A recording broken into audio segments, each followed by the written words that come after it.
হাসিনা তার স্বামীর দেশে গিয়েছে, তার সাবেক পররাষ্ট্রমন্ত্রী ঘোষিত।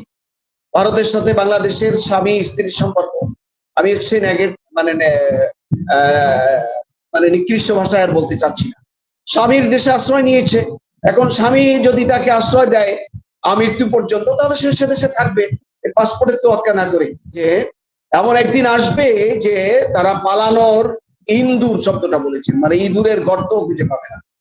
তো এমন হতে পারে ইন্ডিয়া থেকে তাকে বের করে দিয়ে বলতে পারে যে আপনি আপনার দেশে। অগস্ট মাসের 5 তারিখ পর্যন্ত যে আন্দোলনে যারা শাহাদাত বরণ করেছে, মূলত তারা মুসলিম যারা জালেম যারা মুমিন এবং হকপন্থী মানুষদেরকে হত্যা করতেছিল, নিপীড়ন নির্যাতনের স্টিম রোলার চালিয়ে দিচ্ছিল, তাদের হাত থেকে 15 বছর 7 মাস পরে আল্লাহ তাআলা এই দেশকে উদ্ধার করেছেন, মুক্তি দান করেছেন, এই জাতিকে স্বাধীনতার স্বাদ আস্বাদন করার সুযোগ করে দিয়েছেন। এজন্য আল্লাহ শুকরিয়া আদায় করছি, আলহামদুলিল্লাহ।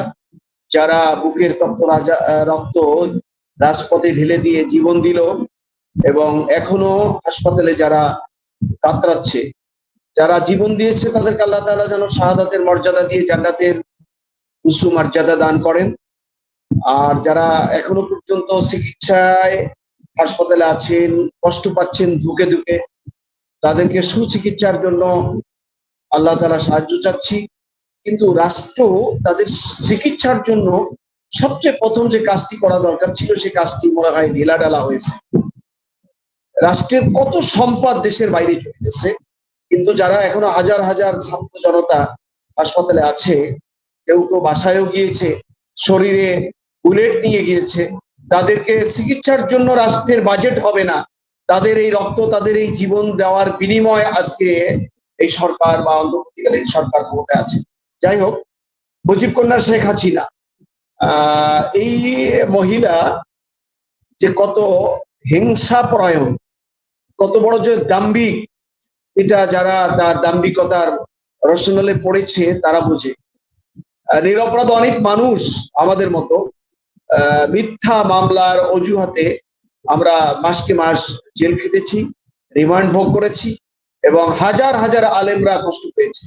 তারপর আয়নাঘর নামে কবরের মতো জমিনের তলদেশে মানুষদেরকে যে কষ্ট দিয়েছে, এই বিষয়টি মানুষের কাছে দিবালোকের মতো পরিষ্কার। তো তিনি তার লাল পাসপোর্ট বাতিল হয়েছে, তো তাতে কি হয়েছে? বাহ্যিক একটি দিক আছে তার ভারতে থাকার, আরেকটি আত্মিক দিক আছে। আমি বাহ্যিক দিকটি বলবো এই জন্য যে আমার আগের যে সম্মানিত ভাই আলোচনা করেছেন, খুব ভালো কথা বলেছেন। সে তো যে দেশে গিয়েছে সে তার স্বামীর দেশে গিয়েছে, তার সাবেক পররাষ্ট্রমন্ত্রী ঘোষিত। ভারতের সাথে বাংলাদেশের স্বামী স্ত্রীর সম্পর্ক আমি মানে মানে নিকৃষ্ট ভাষায় আর বলতে চাচ্ছি না। স্বামীর দেশে আশ্রয় নিয়েছে, এখন স্বামী যদি তাকে আশ্রয় দেয় আমৃত্যু পর্যন্ত, তাহলে সে দেশে থাকবে পাসপোর্টের তোয়াক্কা না করে। তারা আন্তর্জাতিক আইনের তোয়াক্কা না করে তারা তাদেরকে তার বোনকে আর তাকে যেমন ৭০ সালের 15ই আগস্টের পরে তারা আশ্রয় দিয়েছিল, ওরকম আশ্রয় দিতে পারে। আর আত্মিক দিকটা হলো ভারত কিন্তু খুব সতর্ক একটি রাষ্ট্র। তারা কিন্তু আমেরিকার সাথেও হাত রাখে, তারপরে ইউরোপিয়ান কান্ট্রির সাথেও হাত রাখে, চীন রাশিয়ার সাথেও তারা হাত রাখে।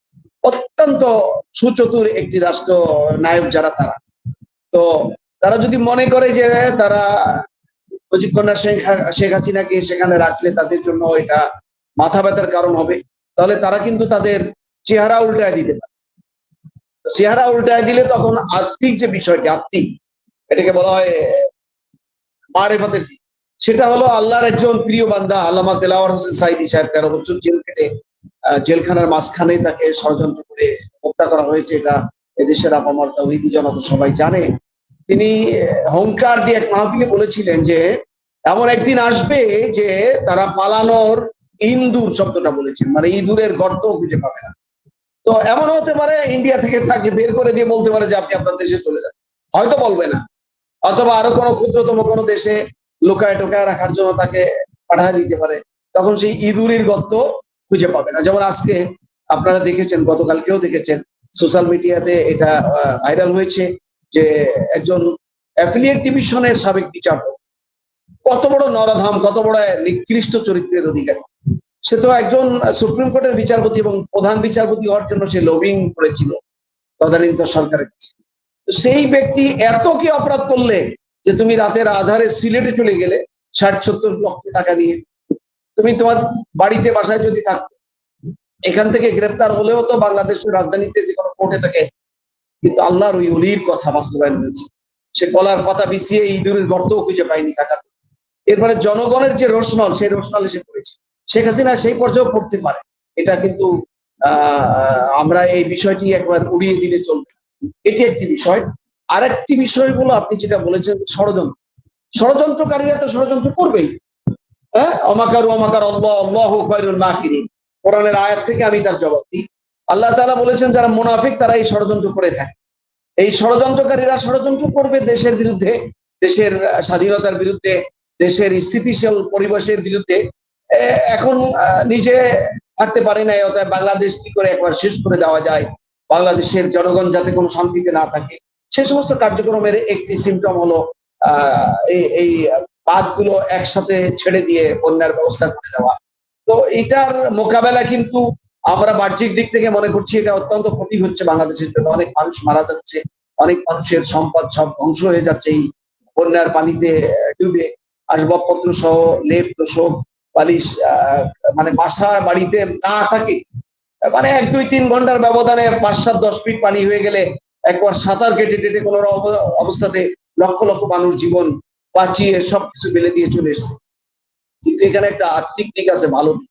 সে দিকটি হলো আমরা গতকালকে রাত 12টা-1টা পর্যন্ত দেখেছি যে মানে ঢাকা বিশ্ববিদ্যালয়ের টিএসসির অবস্থান এবং তাদের যে কালেকশন, এই কালেকশন এবং এই যে সর্বাত্মক মানুষের যে আত্মনিয়োগ, মানে নিজেদের সম্পদ উৎসর্গ করা মানুষের পাশে, খয়রুন নাস মাইয়ান ফাউন নাস, আল্লাহ রাসূল বলেছেন তোমাদের মধ্যে তো সেই ব্যক্তি উত্তম যে মানুষের কল্যাণ করে। তো 11টির মতো ডিস্ট্রিক্ট অথবা 40-42 লক্ষ মানুষ পানির তলে অবস্থান করছে, তাদের ঘর বাড়ি বা পানির তলে। এই মানুষের পাশে দাঁড়ানোর জন্য সারা দেশের মানুষের যে আকুতি, যে সর্বাত্মক ত্যাগ, এই ত্যাগের মাধ্যমে যে এই জাতি ঐক্যবদ্ধ আছে, এটার মাধ্যমে ওই ষড়যন্ত্রকারীরা, ইন্ডিয়া তো দূরের কথা, পৃথিবীর যে কোনো দেশে থেকে ষড়যন্ত্র করতে গেলে সেই ষড়যন্ত্রে বাংলাদেশের কিচ্ছু আসে যায় না। কিন্তু আজকে প্রধান উপদেষ্টা চমৎকার সাবলীল ভাষায় বক্তব্য দিয়েছেন এবং উৎকৃষ্ট বাংলা শব্দ চয়ন করেছেন, খুব ভালো ভালো কথা বলেছেন। আরো কিছু জাতির জন্য নির্দেশনামূলক শক্ত কথা আসা দরকার ছিল। আমার আগের যে ভাই সম্মানিত মেহমান বক্তব্য দিয়েছেন, আমারও কথা তার সাথে একমত যে এবং তার সাথে যারা উপদেষ্টা পরিষদে আছেন তারা হয়তো আস্তে আস্তে আস্তে আস্তে সবকিছুকে গুছিয়ে নেবে, এটা তারা চেষ্টা করছে। কিন্তু মূলত সময়ের কাজ সময় না করলে অনেক সময় সময়ের 1/4 সময় 10 পড়েও কাজ হয় না। এই বিষয়টি কিন্তু মনে রাখা দরকার।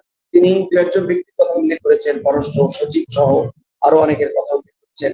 তো যাই হোক, আমি মনে করি বাংলাদেশের সর্বস্তরের উদীয়মান তরুণ, যুবক, ছাত্র সমাজ, ছাত্র জনতা এবং রাজনৈতিক বড় দল যারা, বিশেষ করে বিএনপি, জামাত ইসলামী সহ দেশপ্রেমিক যে দলগুলো আছে, ইসলামী দল, হেফাজত ইসলাম, তারা যদি সবাই চোখ কান খোলা থাকে তাহলে বাংলাদেশের বিরুদ্ধে ষড়যন্ত্র করে কিচ্ছুই করতে পারবে, ইনশাআল্লাহ কিচ্ছুই করতে পারবে না। তার কারণ রব্বে কারীম বলেছে ওয়ামাকারু মাকারাল্লাহ, ষড়যন্ত্রকারীরা ষড়যন্ত্র করেই থাকে। আল্লাহু খায়রুল মাকিরিন, এই ষড়যন্ত্রকারীদের উত্তম জবাব দেওয়ার একমাত্র আল্লাহ তাআলা। কোরআনের সূরা তওবার একটি আয়াত, সূরা নিসার একটি আয়াত বলে আমি আমার আলোচনা শেষের দিকে নিয়ে যেতে চাই। এখানে আল্লাহ তাআলা বলেছেন যে বাশশিরিল মুনাফিকিনা বিআন্না লাহুম আযাবান আলীমা। এরা তো মুনাফিক, এই মুনাফিকদেরকে আল্লাহ তাআলা বলছেন যে তাদেরকে যন্ত্রণাদায়ক আযাবের সংবাদ দাও, সুসংবাদ দাও। মানে আল্লাহ তাআলা প্রহসন করে বলছেন, এটা সূরা নিসার 138 নম্বর আয়াত। এই মুনাফিকরা এখন কিন্তু যন্ত্রণাদায়ক শাস্তির মধ্যে আছে। আপনি কি মনে করেন শেখ হাসিনা, শেখ রেহানা, জয় এদের ঘুম হচ্ছে?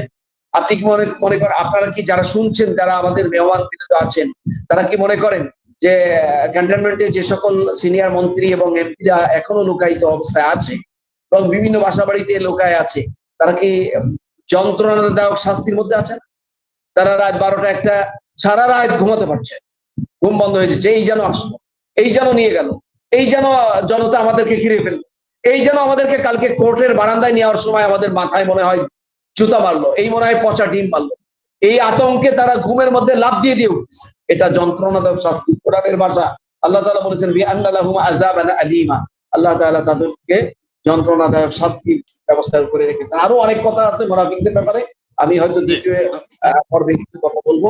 আমার বিশ্বাস যারা উপদেষ্টা পরিষদে গেছেন তাদের মধ্যে কারো ব্যক্তিগতভাবে আমি নাম ধরে ধরে পর্যালোচনা করলে কেউ ইনসাল্ট হবে। এই যে ত্রাণ বিষয়ক কার্যক্রমের পুনর্বাসন বিষয়ক কার্যক্রমের যিনি উপদেষ্টা, একজন ভদ্র মহিলা, আমি তাকে চিনি, তার বাসায়ও গিয়েছি। এই বয়সে ওনার মতো একজন ব্যক্তিকে এখানে দিয়ে জাতিকে কি কল্যাণকর দিক নির্দেশনা দেওয়া যাবে আমি জানি না। এরকম কিন্তু আরো ব্যক্তিরা আছে। অথচ কোরআনের একটি আয়াত আছে যে বাসতাতান ফিল ইলমি ওয়াল জিসমি, রাষ্ট্র ক্ষমতা না, শুধু যে কোনো ইনস্টিটিউটের কর্ণধার হতে হলে কোরআন বলছে জ্ঞানগত পরিপক্কতা থাকতে হবে, স্বাস্থ্যগত সুঠাম স্বাস্থ্যের অধিকারী হতে হবে, যাতে করে উপদেষ্টা যদি এই বন্যা দুর্গত এলাকার মানুষদেরকে উদ্ধার করতে চান তাহলে তিনি প্রয়োজন হলে কোমর পানিতে নামতে হতে পারে, বুক পানিতে নামতে হতে পারে, প্রেরণা যোগাতে পারবেন।